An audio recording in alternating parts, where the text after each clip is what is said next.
Number one talaga is be patient and understanding. Also have the same level of respect. Parang wag nyo nakatamaran yung tulungan yung grandparents nyo kasi in the long run, it's your way of giving back them to them and it's much more fulfilling.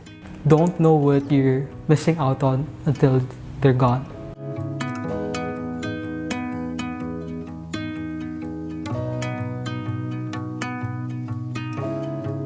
Yung grandmother ko, we've always been living in close proximity with each other. Ever since I was in preschool, grade school, yung grandma ko yung laging nagbabantay sa akin. So kami yung laging magkasama kapag weekdays. I actually think we're like more on like a best friend kind of relationship.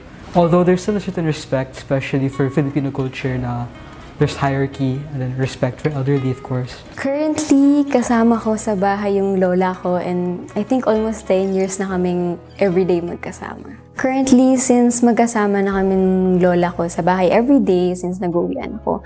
So, ang setup namin is umaga till 12 noon siguro or at least 2 p.m. ganon.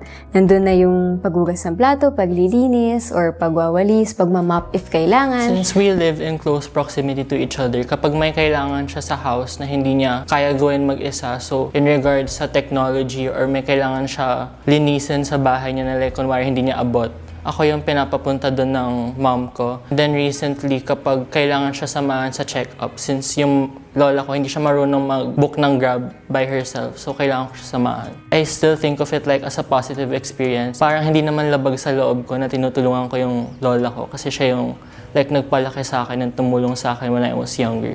Every morning, I try my best to wake up early if I have time. I'd always make a pot of coffee and some simple breakfast with rice and egg. I got used to it from my mom, that she does it for everyone, but now that my mom's also busy, I started doing it for her as well, for my lola. I help around with chores, sometimes with laundry, just basic chores around the house. I wouldn't really call it a duty, I'd just call it like a bonding time with her. Sometimes I even find it relaxing, of the slow down from break from work and school. Depende kasi talaga siya kasi may mga grandparents na iba-iba kasi talaga ng needs yung mga grandparents. So I can't really say something for everyone pero yung naririnig ko kasi common na stories is like people regretting na hindi nila inalagaan yung grandparents nila while they were still alive after nila mamatay. So I feel like a piece of advice I would want to say is parang wag nyo nakatamaran yung tulungan yung grandparents nyo kasi in the long run, like eventually, may realize nyo din na it's your way of giving back them to them and it's much more fulfilling. Be patient lang talaga. Like, be understanding since malaking age gap natin. Being upfront din if like may issues, maging clear din sa pagiging communicate. Family tayo, so kailangan natin maging open, also have the same level of respect with each other. I think kids our age or generation, they'd often look over our grandparents, they'd forget about them. They should realize that they're missing out.